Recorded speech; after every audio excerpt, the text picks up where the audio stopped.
Are you struggling to finish your manuscript? Then you're going to want to check this out. Campfire Blaze is a browser-based suite of tools to help you keep your writing organized. Collaborate with friends in real time or by yourself to flesh out every facet of your story.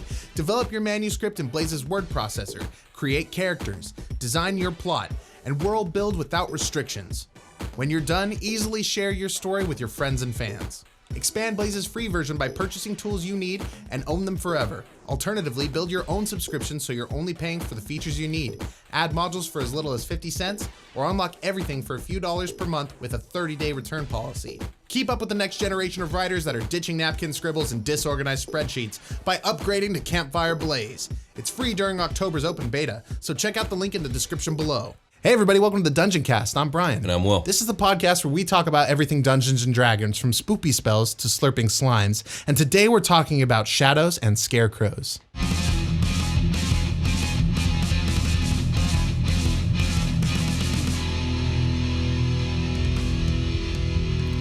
The Dungeoncast. Hey Brian. Hey Will. How you doing today? It's spooky times again. It is. I'm so excited. My kid is already, it's September when we're recording these, but my kid is already wearing Halloween shit. Oh, nice. Yeah. That's cool. I'm very stoked. It's basically Halloween in my house already. That's awesome. Good I times. love Halloween, and I love horror movies. I like horror games, and You got a favorite horror movie, Will? a favorite horror movie. Or a classic that you put on often? I think Poltergeist is a classic I like to watch. It's a good movie. Is that Stephen King? No, it's a Steven Spielberg movie, though. Yeah, Steven Spielberg. It's one of those Steves. It's one of the Stevens. Thank you, blessed Steves. I don't know. Like, off the top of my head, like, there's so many bad ones. Like, I like the Evil Dead so series. many bad ones. Yeah.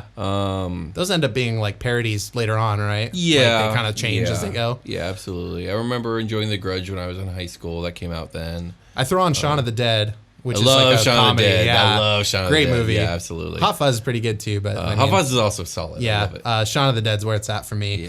Yeah. What are we talking about today? We were talking about Shadows and Scarecrows. Spooky and, stuff. We're going to start with Shadows.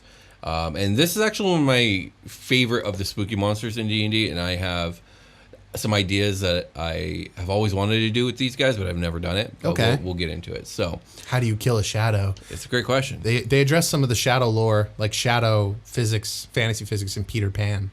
Oh, that they do. Yeah. So, lurking in the Shadowfell are many strange and dark monsters. Foremost among these threats are shadows, flickering motes of darkness that subsist on the shadows cast by living creatures or their life force.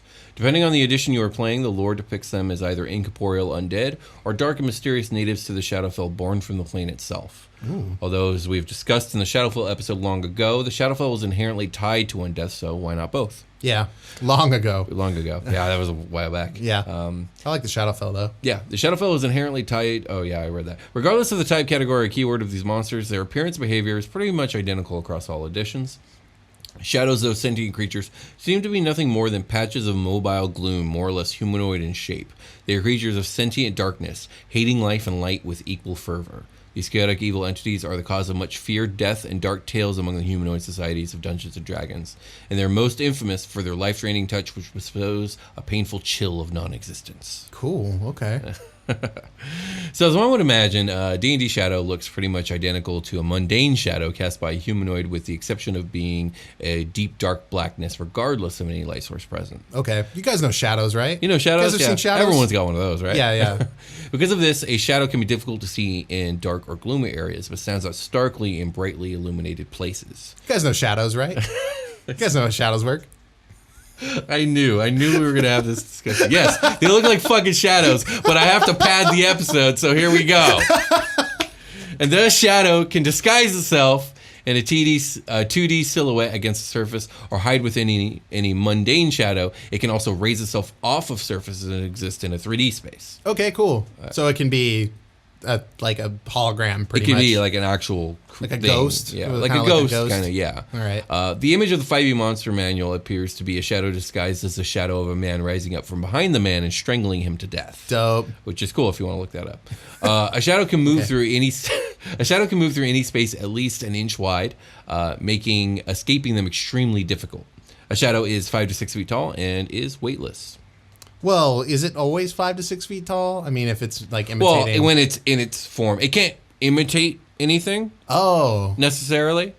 Does that make sense? Kinda. Like, I get what you mean. So it has a static form. It has a static form, but it can squeeze through spaces like cracks under doors and stuff like that. Yeah, okay. Like Shadow. But it can't like change its shape at will. Okay, so it can't be like, I'm imitating a bunny today or no, like a changeling no, would. It can't. Not anything I read. Nothing said that. So so it just looks like a creepy person, shadow of a human man. This art kind of looks like a Dementor a little bit. It's it's Dementorish, cloaked in black, that sort of thing. It's got stuff. creepy, claw hands. I wonder how much of this is like kind of exaggerated for the art of the book. There's one that looks like this is very creepy. Is that 5e? Did I? Oh, that looks custom. That looks like actually, that's not even a shadow. I don't know. This is something I don't. Yeah, that know. looks like some dark phantom specter from the void. Good on them for catching my eye though. But I do see the kind of this dude getting strangled is like the key thing I should be looking at. So it's more like I'm getting like a Slenderman but a little thicker. The kind of so not the Slenderman, the thicker man. Thicker man. So it's the thicker man, or No Face, but without the mask. Yeah, No Face is definitely more like a shadow. Yeah, from Spirited Away. Spirited Away. If anyone's not seen that movie, see it. It's a masterpiece. It's very good. No Face. Everybody's seen No Face. Pretty much. No Face is the best. So natural enemies of all that live, shadows are aggressive and predatory in nature. They are quick to strike and make short work of those unprepared to deal with them. From the darkness, a shadow reaches out to feed on a living creature's vitality. They can consume any living creature, but they are especially drawn to creatures untainted by evil. It is said that a creature that lives a life of goodness and piety consigns its basest impulses and strongest temptations to the darkness where the shadows hunger. Now, that doesn't actually make sense. I've looked at this sentence many times. You said a lot of words. By the way, this was a quote, and I think it was from the 3.5 Monster Manual, or possibly from one of the books, from one of the older books. The D&D books. Yeah, those ones that I have to read to do these episodes. And I took this quote because I felt like it sounded good, and it's explaining why the shadows prefer good people. But if you really read it, it doesn't make fucking sense. I mean, you said it aloud, so I only got it the one time, and I'll read it again if you want. It sounds like I'm gonna get eaten when you say it. So, I think it came across the way it was supposed to, right? Okay. So it is said that a creature that lives a life of goodness and piety consigns its basest impulses and strongest temptations to the darkness where the shadows hunger. Well, if you're consigning, did I do that? Are you sure? If you're consigning these things to the darkness where the shadows hunger, well then I guess they're eating their fill already, right? None of that makes sense. Moving on. Okay. As the shadow drains his victim's strength and physical form, the victim's shadow darkens and begins to move of its own volition. In death, the creature shadow breaks free, becoming a new undead shadow hungry for more life to consume.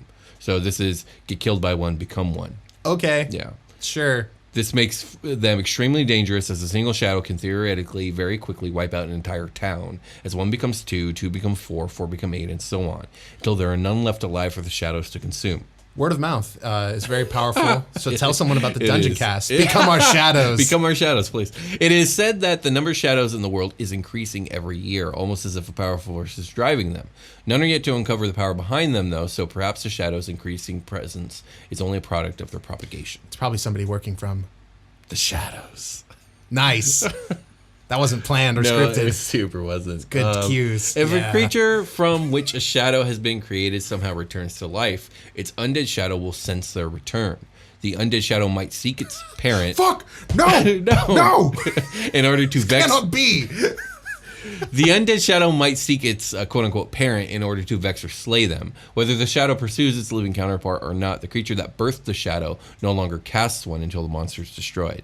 Oh, man, okay. So if you're killed by a shadow, but then revived later, you don't have a shadow until your shadow out there dies. Like even a regular shadow, like you just don't cast. Yeah, you just don't cast a shadow. Shadow, exactly, and that's how you know. It's like, you know. Ah, fuck Jimmy. Yeah, you got a shadow out there, Jimmy, and now you're just setting up a shotgun at your door every night, waiting for it to come find you. Yeah. Ooh, that's scary. Yeah, you see other people. You're firing your crossbow bolts into other people's shadows, like all paranoid and shit. I like that. So shadows travel in loosely organized packs that freely roam ancient ruins, graveyards, and dungeons, but they have no leaders and thus spend much of their time roaming aimlessly about their chosen surroundings. Okay. Sometimes a shadow It's a may... random encounter monster in a graveyard. Yeah, basically. All right. Sometimes a shadow may ally with a creature that offers them the chance to slay living foes, such as like evil wizards, devotees to dark gods, and evil humanoid tribes working with shadows, though they view creatures as unreliable, because they are. Yeah, they're like, hey, dude, I'm hunting some adventurers. You want to come kill one? Oh, yeah. Yeah, exactly. I need a friend. I'm so lonely. Shadows have consistently shown that alliances and gods hold little sway over them. A shadow fights alongside a mortal because the relationship is convenient, not because the creature shares any sense of service or duty. Although few mortals traffic in shadow magic, also known as necromancy, those who do follow that perilous practice gain the ability to command shadows. Shadows are eager to serve such mortals, as if the shadows know a horrid secret that their mortal master cannot comprehend. Okay, so this is just like they're writing stuff that sounds scary so that you can fill in the Exactly, blanks. yeah. So shadows hate bright light, and radiant energy is lethal to them. In a shadow's eyes, the world is a web of darkness pierced by annihilating light. Previous to 5e, they had no particular weakness to daylight other than the light's ability to reveal their presence, but now have sunlight sensitivity. The creature's reliance on stealth and darkness keeps them confined to dungeons and other dark places. Okay. Any questions about shadows, Brian? Can I play one? You mean as like a character? Yeah. I mean, it just depends on your DM. I mean, Yeah, I would the try answer and is make it work. because the answer is always yes, but it's how, right? Yeah, like how are you gonna do it? You're not gonna level up like a normal character. I got it. Sunglasses. You hunger for life. Sunglasses. No. Sunglasses. No. You need like a cloak for sure. Okay. Heavy and cloak. sunglasses? And a mask, probably. Okay. And a hunchback and a cane, so people just think you're that weirdo. Oh, right. Yeah. Oh, the no-face mask. Basically, yeah, sure. You just exactly. actually be no-face with the You cloak just be on. no-face, I'm yeah. a Dementor with a no-face mask. Indeed. And I wear sunglasses, and I have to kill deer like in Twilight. Twilight's coming up a lot, and it's because I got the Pattinson on the mind, because Batman. Oh, gotcha. But it's spooky times. That's a spooky-looking Batman. And I'm thinking I can do this. Yeah. I wonder if Dark Link is a shadow. Hey, that's a good. How did they make Dark Link?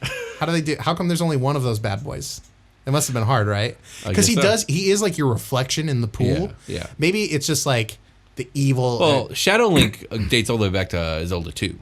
Oh, you're a Zelda 2 aficionado. Yeah, that's where Shadow Link is from. Yeah. Shadow Link is from, but Yeah, that in the timeline, is that after Ocarina or Oh, it's before? way after if you're looking at the actual time. Although I thought the timeline was shattered with Breath of the Wild. Be of the Dub, yeah. Well, now there's a third timeline, so don't. There trip. was 3 already, so now there's a 4th timeline? I guess. Okay. I don't fucking know. All right, tell me about the Shadow stat block. Okay, yeah. So the Shadow is medium, undead, and chaotic evil. With an armor class of 12 and hit points of 16. They have a movement speed of 40 feet. It's nothing to sneeze at. No, they're quick. Yeah. They're Did quick. I read? Oh, man. Last episode, I just realized that I skipped the regular stats of the Gibbering Mouther. I didn't read its strength or anything. Oh, that would have been interesting too. Sorry. Oh, well. If you're wondering about the Gibbering Mouther, they're pretty fucking average except for Con. Anyway. They just tens across the board. That's not too far away from it, man. Okay. Bad charisma. Anyway, this is totally last episode. Let's talk about Shadows. The Shadows. Shadows, they have a strength of 6, Shadows which time is to very shine. bad. A dex of 14, so still able to strangle, I guess. Yeah, just enough. Just able to grab. You just need to get enough. those hands up there.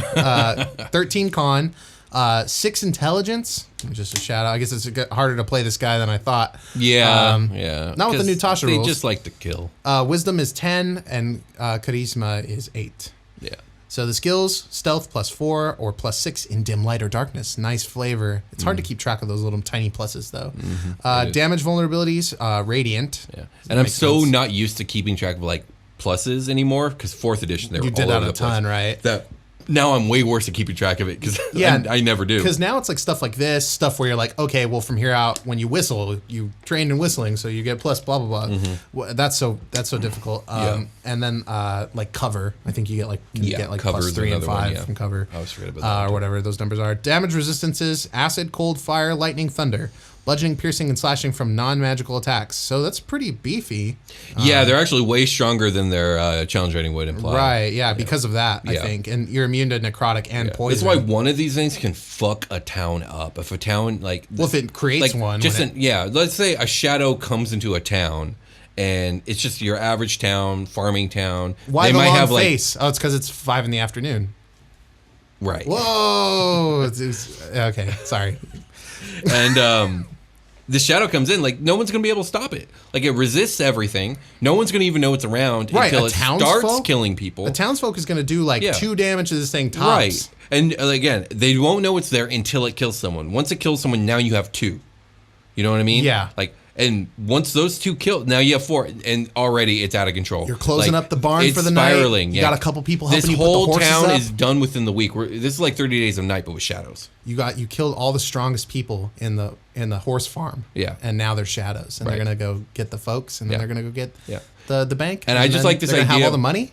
I like this idea of like an adventure party rolling into this town that's just deserted, and like you don't see anybody. It just seems like everyone just picked up and left, but you keep seeing like movement from the corner of your eye, but it's always in the darkness. And when you go and investigate, you don't see nothing, and you decide like because you're unless you roll 20. Unless you roll 20, you decide because you're dumb adventurers to camp in the town square because good cover and all that. And when twilight begins to fall, dark shadows start to come out of all the houses. Yeah, and you're surrounded by hundreds of shadows. Of course, it's going to be a total party kill, but what a cool story. 6 would-be dudes crawl out of the well. Yeah. Oh fuck. Yeah. Comedy spinoff. They get the bank. They get to the bank. Everybody in the town is dead. Twilight comes the next day. They go into the bank. They kill all the money. Now they have twice as much money because you can't kill money, but they did. Okay, gotcha. They're rich as fuck. All right, tell me more about the Shadow stat block. Oh yeah, we are reading that, aren't we? Yeah. It's a half challenge rating. They don't do language either, just like the Gibbering Mouther. It just says dash. So, yeah, language is dash. Yeah, they don't do, yeah. Not dash like run. Yeah, you know what I mean. I know Amorphous. The shadow can move through a space as narrow as 1 inch wide without squeezing, like a rat. I think it might be less for a rat. Shadow stealth. While in dim light or darkness, the shadow can take the hide action as a bonus action. That's cool. Like a rogue. Sunlight weakness. While in sunlight, the shadow has disadvantage on attack rolls, ability checks, and saving throws. That'd be a cool item to give a party, like an ampule of sunlight that you break, and it's 10 turns of sunlight. That would be cool. That'd be fun. Yeah. Go kill the shadow town. Yeah. Actions. Strength drain. Melee weapon attack, +4 to hit, reach of 5 feet for 1 creature. On a hit, does 9 or 2d6 plus 2 necrotic damage, and the target's strength score is reduced by 1d4. Nice. So I take it that's the big number, the ability score. Yeah, and when not the modifier. And when when your strength reaches 0, you die. Dude, the target dies if this That's the next fucking sentence. Yeah. The target dies if this reduces its strength to 0. Yeah. Otherwise, the reduction lasts until the target finishes a short or long rest. If a non-evil humanoid dies from this attack, a new shadow rises from the corpse 1d4 hours later. So it's going to take some time for the shadows to take over this town. 1d4 is not that long. Well, I'm thinking like if you're trying my barn scenario where like there's 4 dudes in there at once, it's going to take the shadow like at least an hour to get another shadow to go do the hunt. But it doesn't have to wait. It can just move on, and then the one will think crop about up. the way this goes. Okay, so Becky goes out to the farm, gets killed by a shadow. Becky. By morning, there's 2 more shadows, easily, right? Yeah. People find Becky's dead. They think she's been murdered, right? They're doing investigations, but no one suspects any foul play yet. 2 more people get murdered the next night. Now you have 4 shadows. People think there's a serial killer. They're not suspecting anything supernatural quite yet. Yeah, because what is a medical investigation of the body even going to look like? It looked like it got strangled. Strangled? Or do you think so? Because strength drain just implies, like, this isn't a grab or a hold. It's just a hit, necrotic damage. Yeah. So, like, the life force is being drained. There's no, like, physical... Yeah, that's it's not putting bruises on you. You're right. But then once we get to now there's 8 shadows. Yes. I think now we're suspecting something suspicious, but, like, 8 What is it? shadows, Yeah. like who no one's gonna figure it out. By the next night we're at 16. By the next night we're at 32. People are now fleeing town. Good for them, because there's gonna be 64 by the next night, and it just doesn't stop. Can you imagine talking to like an owl, like with Speak with Animals, that watched it all go down? Right. And it explains it the way. First there were 2. Then there were 4. Then there were 36, and at that point I stopped counting because it was all over. Yeah. And I flew here to the woods. Then I left. Yeah. You guys should get the fuck out of here. Let's take a short rest. All right.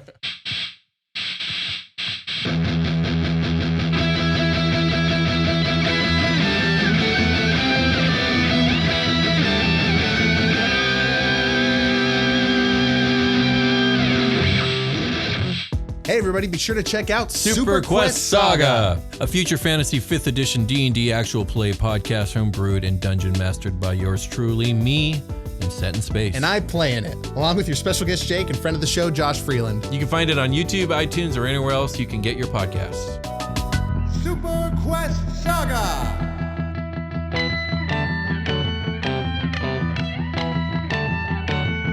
We've returned. Here we have. Will, I like your shirt, Will. I like your shirt as well. You can find merch like the stuff we have. If you're watching on YouTube, you can get merch like me and Will do right now for yourself. Your own body could have Super Quest Saga Dungeoncast merch. You can get a shirt with Carter Huttenberg on it. It's true, you can. You can. Or Persephone Gold Pedal, or Sebastian Crenshaw, or Aggro Primina. Yeah. Or Primina Aggro or Prim. Aggro Yeah, Prim. Aggro Prim. That's the newest character art. Thanks, Bubble Laser. Yeah, Shout out to Bubble you. Laser. Does our Super Quest Saga art. Yeah. And next, not the next episode of this show, but 2 episodes from now of this show, I'm going to be wearing our Year of the Giant Dungeoncast t-shirt. Yeah, I was gonna wear I have one in too. the other room. It's very good. Since we can't wear our What the Grump shirt on here Yeah. because it gets eaten by my green screen effect. You ordered all the same shirts I ordered. I mean, there's so There's many, a bunch of there's shirts, so many but shirts. you ordered the same 3 I ordered. I'm going to get my Super Quest shirts right next round. Okay, Well, I can't just be spending Yeah. all this money on my own shirts. All right, let's get back to Although I do love them stuff. very much. Yeah, spooky times. We got Scarecrows. Halloween. I'm actually an expert on scarecrows. Are you? Tell me about Scarecrows. Fear toxin is a thing. So he puts it in your mouth and you Batman, breathe it or whatever, and then yeah. you remember your dead parents. Right. No, this is very different. Oh. Very, very different. Okay. So Scarecrows in D&D can be more than a simple straw man put out on a post to scare birds away from crops. Hell yeah, I fucking love those things. Yeah, so they can be disguised to look just as such. And in one iteration of fantasy, it gets up and is like, I'm dumb as fuck. Let's go make I that need a change. brain, even though he's the randomly smartest the person fucking in the smartest group. one in the Yeah. squad. So- Are they all that much more stupid? What? These ones? Does Tin Man have a brain and just like, or not have a brain and just doesn't know he doesn't have a brain? And Maybe. the lion's like That an might- animal. yeah. So he doesn't like really. Yeah, he doesn't He come just- into the equation. He's just worried about the biceps. Right, indeed. All right. And the crown. So an adventurer The might throne, see a line of scarecrows and assume that a farmer or hunter set them up to mark the edge of his or her territory. Okay. Yeah. But those savvy in the ways of dark magic, the fae, and even undead spirits might recognize them for the terrifying killer constructs that they are. This is like a fucking 2 Netflix original, like Sharknado style.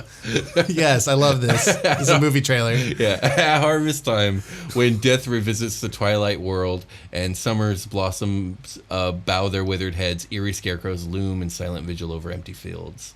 With immortal patience, these stoic sentinels hold their posts through wind, storm, and flood, bound to their master's command, eager to terrify prey with its sackcloth visage and rend victims with its razor-sharp The claws. fucking the necromancer farmer. Yeah, yeah, sure that.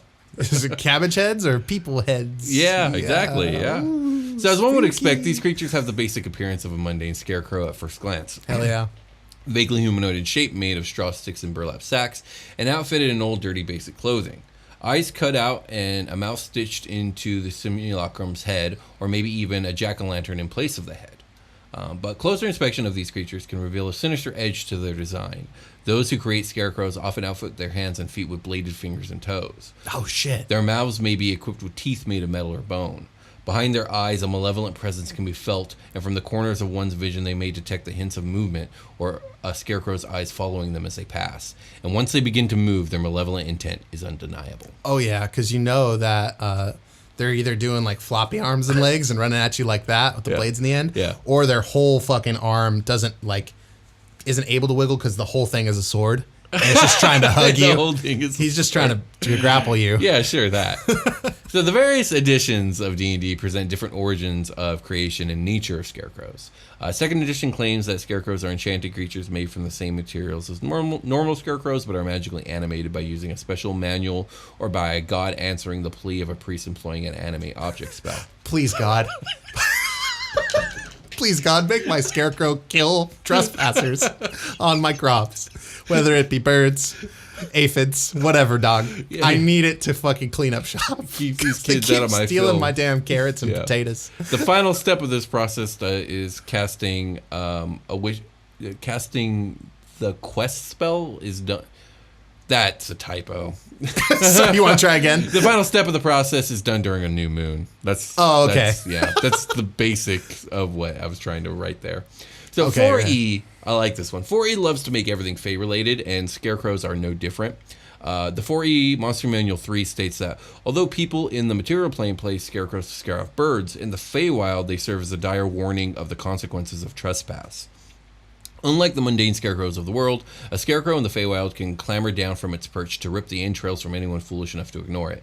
Hags constructed the first animated scarecrows by weaving them from straw stolen from a farmer at the stroke of midnight, clothes taken from a freshly slain corpse, and thread made from the hair of a nightmare's mane.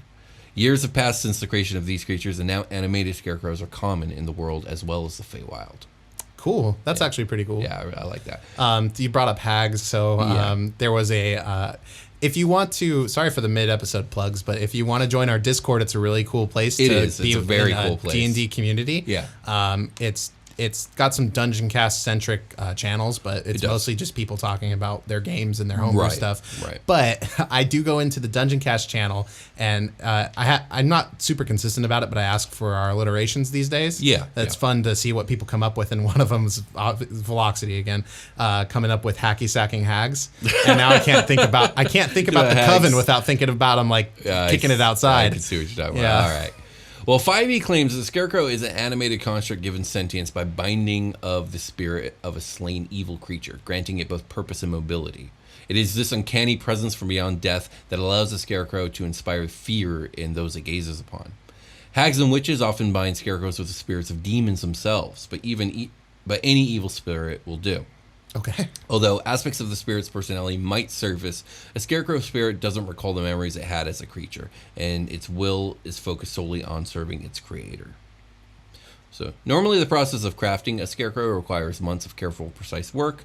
Each stitch, each handful of straw, and each scrap of cloth must be positioned, trimmed, and assembled to serve as a proper vessel for the magic that animates a Scarecrow. Okay, but normal Scarecrow are real easy to put together. Yeah, you just throw those bad boys up. You need a fucking plaid shirt, some ovies, exactly. Some rubber bands. Yeah, a straw hat. Oh, yeah. Although Scarecrows are constructs, they are smarter and wily than golems, homunculi, and other creatures created from inanimate materials. Okay, so this one might hide in the crops and come out and poke you. This cunning is further enhanced by the bond between the Scarecrow and its creator. When a Scarecrow spots enemies, its creator instantly becomes aware of that fact. Oh. When a Scarecrow hits a creature with an attack, its creator receives a clear mental image of the foe's appearance and location. Nice. The creator sees the target as the Scarecrow sees it, though it still cannot distinguish invisible or hidden creatures. The connection between creator and Scarecrow makes these creatures ideal sentinels. Powerful hags and ritualists post them as sentinels at the edge of their domains, and they mix them in with mundane Scarecrows. You just make it look like they got more. And because the coven is only gonna get you so many hags, you need to fill out the hacky sack circle with Scarecrows. Exactly. Right. If its creator dies, the spirit inhabiting a Scarecrow either continues to follow its last commands, seeks revenge for its creator's death, or destroys itself. Wow. Any questions about Scarecrows, Brian? These are fucking cool, man. Yeah, pretty dope. I know I've been poking a lot of fun at these because there's so many ideas. Yeah. Battle Rager Dwarf or whatever, how they kind of run into you. Yeah. Can you imagine one of these with barbed wire kind of woven into it, underneath it? That's horrifying. So when it does go for the bear hold, you know, I like full that. Nelson, whatever, half Nelson. Yeah, sure. Feymasser. I think that's super cool. Super cool idea. Stab You're block. also saying a lot of words I don't know. The Feymasser is a WWE move. Yeah, I don't know. Don't worry about it. Well, okay. You bend them over. You stun them. You bend them over so they're crooked at the waist, so they're leaning forward. Yeah. And then you just basically do a jump and sit on their head while they're bent over. I think I know what you're talking about. And you slam their face into the ground with your butt. I think that sounds deadly, and also reminds me of a scene from The Boys. One of my players in FBATS does the Feymasser on people. Gotcha. Okay. Anyway, so Scarecrow is a medium construct of chaotic evil with an armor class of 11 and hit points of 36. Oh, kind of Movement lower speed level. is 30 feet. Okay, normal. Yeah, this thing's a mob of these. I'm already picturing a mob of these. Yeah. Strength 11, Dex 13, Con 11, Intelligence 10, Wisdom 10, Charisma 13. So their force of will is a little stronger. Yeah. So damage vulnerability. Fire. Mm-hmm. Very good, Will. Damage resistance, bludgeoning, piercing, and slashing from non-magical attacks. Pretty cool. Yeah. At low levels, that's potent. Yes, it is. Damage immunities are poison. Condition immunities are you cannot poison straw, or can you? It won't. The straw will just be poisonous. It doesn't die or is hurt. It is dead already. It's undead straw. Dead straw. Straw is dead. Straw is dead. Straw is exactly. something that has died. Yeah. Okay, so condition immunities are charmed, exhaustion, frightened, paralyzed, poisoned, and unconscious. Can't be put unconscious. It's a construct. Okay, that makes sense. So senses, dark vision, 60 feet. Sentinel, passive perception is 10.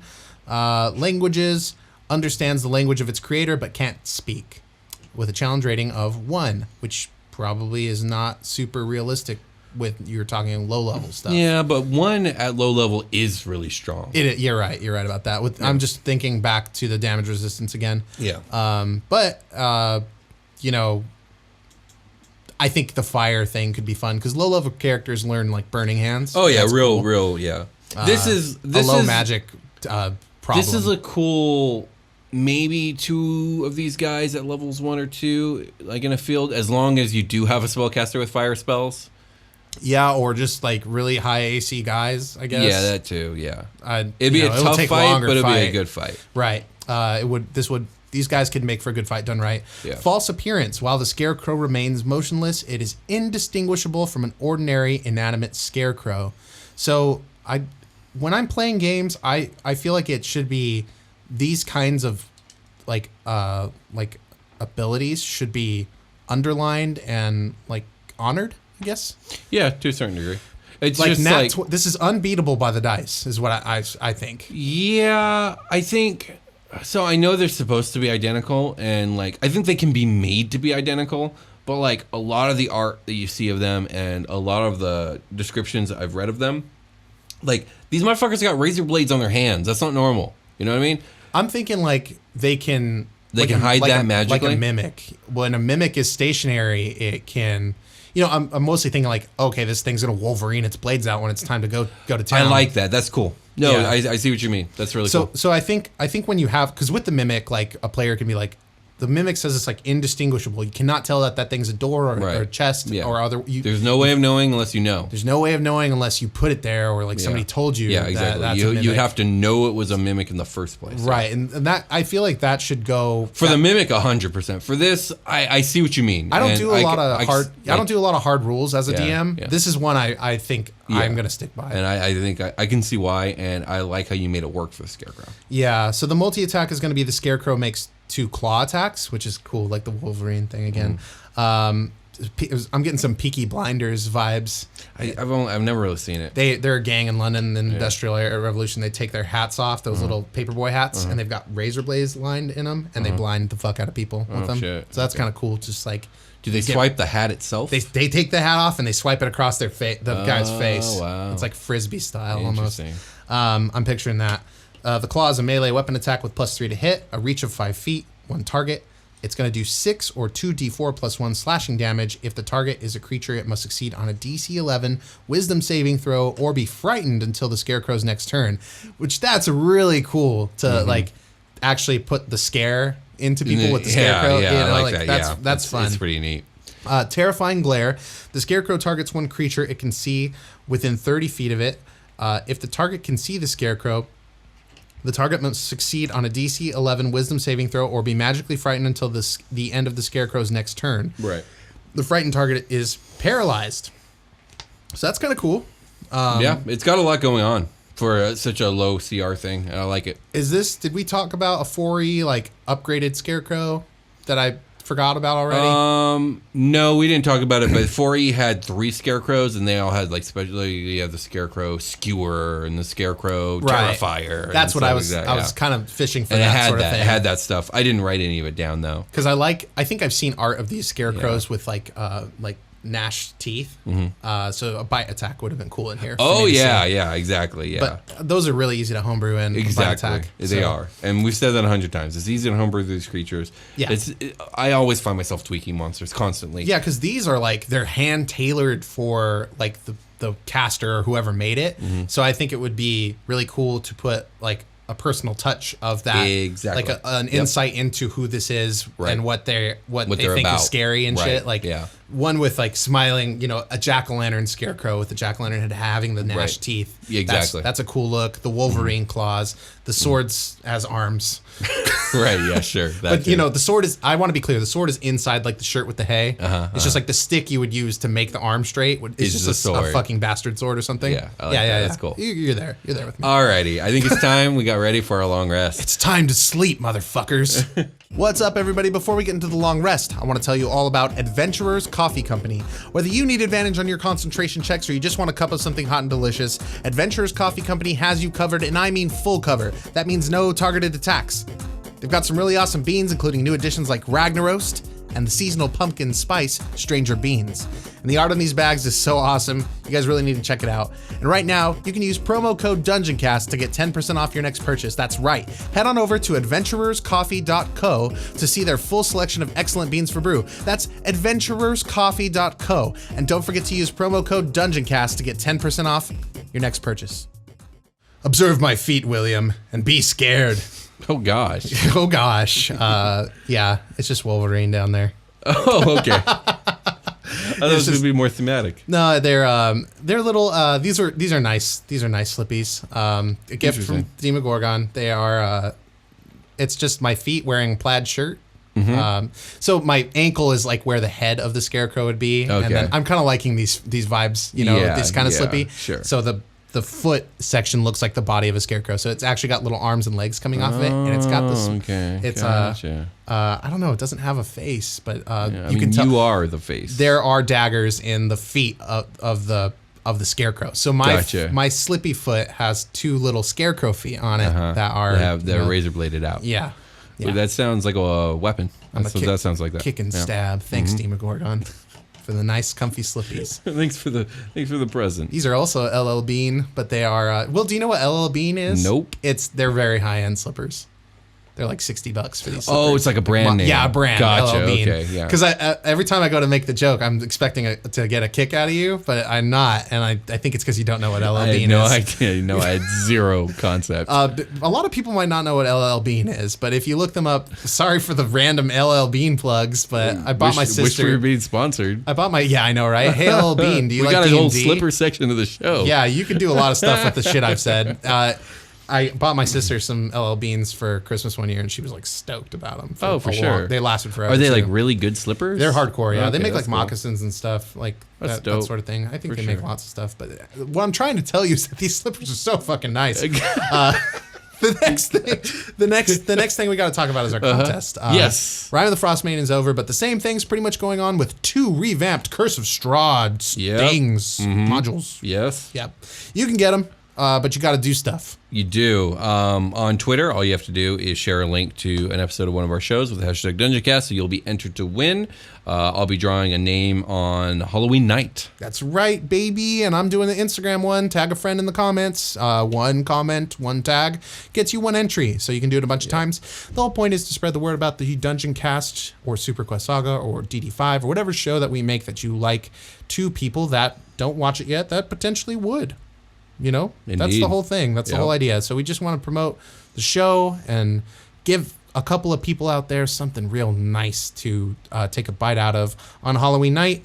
I know it's a little counterintuitive that we're giving it out on Halloween. I know. I thought about it. Because the whole month is over and then you Strahd up. But like build up that Halloween energy and then unleash it all. You're not going to be fair, you're not going to finish Strahd in a month. No, you're not. Yeah, exactly. You're going to finish Strahd in 3 months. You 6 finish months. Like I think I've seen a lot of people, that's their campaign for the year. Yeah, you got to, if you're every 2 weekend it or whatever, once a month, exactly. scheduling things. Yeah. But yeah, it's a big one. It's a big campaign. There's a lot of cool stuff in the revamped, like we're giving away the special edition with the tin shaped like a coffin or whatever it is. Right. It's got the new book inside. It says Vamp on it. It says Vamp on the cover. It does. Anyway, go to teespring.com and find the Dungeoncast shop. Or if you want to look in the show notes below, it's down there. Yeah. And you can buy some merch, like the What the Grump T-shirts shirt. and mugs and If you don't know what the What the Grump thing is all about, go listen to episode 150. Yeah, that's true. The Grumsh episode. Yeah, the Grumsh episode. So yeah, that's where that's from. All the things we say on the show. We're thinking about getting some new stuff. Oh, the Patreon exclusive item. We didn't talk about it, but it's on its way. Yeah. The art commission has been made and it will be here. So there will be a new, because the What the Grumsh art is a Patreon exclusive mug also right now. So this is like, it might be too late when this episode actually airs for you to get the What the Grump Schmug? Yeah. I think you had to do it already. It really depends on when we get in there and make the change. Yeah. So it might not be too late. You can go check that out. It's too late. I think it is. It's 100% too late. I think you guys are too late on the What the Grump Schmug, but you can get a What the Grump t-shirt and you can go listen to episode 150. But we are getting a new Patreon exclusive item. It's going to be a hat. Yes, it is going to be a hat. We've already said it, right? I think we already talked about it on the show. Did we talk about it already? Yeah, it's either on the episode that's airing today. Okay, you go ahead then. Yeah, it's the word indeed. Well, it's more than the word indeed. God damn it. Indeed it is. Indeed it is the word indeed. It's the word indeed on a hat. With our Dungeoncast logo on it, but it's going to be really cool, stylized. Yeah. Indeed, it is. And are we doing the D20 thing with the TDC? It's got a D20. Yeah, sweet. That's included in the design. Right. So it's going to be stylized. It's going to be cool looking. It's going to be brandable Dungeoncast stuff. Mm-hmm. So that's exciting. Yeah, I'm definitely going to wear one on the show. Yeah, absolutely. I got to get one. Yeah. I know a lot of people on the Patreon are excited for the re-up. If you are interested in supporting us on patreon.com/Dungeoncast, there's a ton of bonus content in there. You can get all these episodes. We record them in batches of 3 at a time typically, and they will be available usually the day after we record them. They'll all be up there at the latest, but usually the day of that we record them. I've got them all, the Patreon version of it up onto the feed. You get a special podcast feed that gets all those drops. You get access to our Dungeoncast exclusive Patreon channel on our Discord.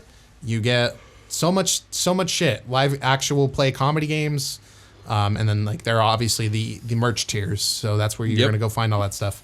We're going to do any Patreon shout outs next episode. So that's all I've got.